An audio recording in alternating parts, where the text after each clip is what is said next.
sekarang as before FA2. Mock je sebenarnya sebab like satu chapter je tak keluar. Okay. Stay tuned for the part 2 after. Bye bye. Mana ya? Azma, kita orang dah habis. Jealous tak? Kau belum lagi. Korang dah sampai ICT. Korang dah dekat Dubuyo. This is her food. Tengok Sakura ni. Tak, kau ada apa? Temuti. Aku tak tahu apa benda ni. Wow, this is so sedap. Kau main Sakura hari ni. Asmat tengah struggle tu. Semangat, good luck. Tiga lah tapi. Sikit estetik. Aku rasa kena pasang. Sama bagi aku buat. Dia dah tangkap. Aku dah lapar ni ya. Makan je kan. Aku dah lapar. Sakura ni tak tahu pula. Aku rasa yang tahu lah. Sudah boleh lah. Mana Sakura? First bite. I need garful guys. Kau tak reti Bapak induk aku.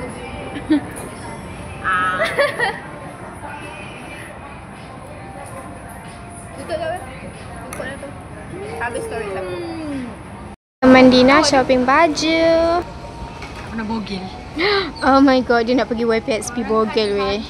Korang cuba cakap dalam komen, is it ethical or not?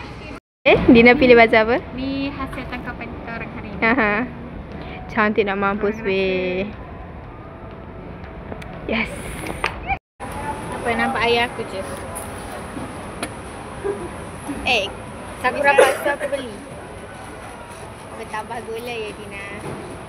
Sakura dia nak gemukkan aku. Aku punya perut dah boncik sebab Sakura.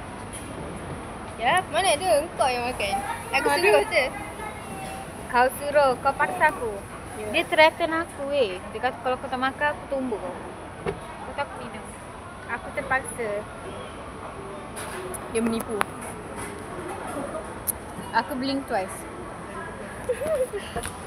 Aku nampak macam dah mati. Aku perlukan nampak kaki aku. Alamak.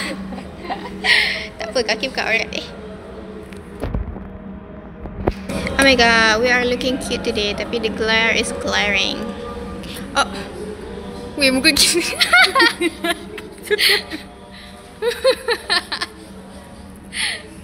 Alamak, nampak orang kat belakang.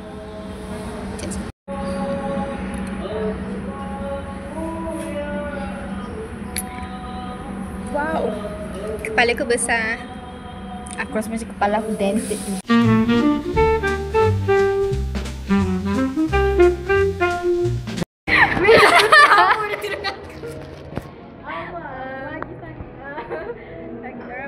Orang baru habis 2 jam menyanyi macam orang gila.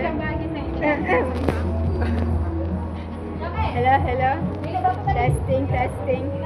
Weh, suara aku dah tak nak keluar. Suara kau? Ada lagi lah. Sorry, dia ada lagi. Certified singer guys. Dia sangat. Nak tambah sejam lagi. Sangat. Okay, bye. Kita orang capture orang dating. Okay, anyway. Kita orang dah habis.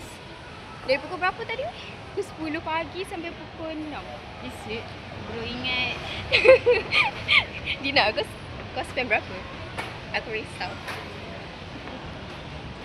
Dia spend 300 hari ni. Medium doh. Dia miskin sangat hari ni. Dia cakap dia nak makan RM1 seminggu depan. Kita tengok dulu macam mana. Tapi Isnin tu akan ada peruntukan untuk chocolate ball. Alah weh, RM4 lah tapi. Aku kena suruh mak aku transfer RM1,000.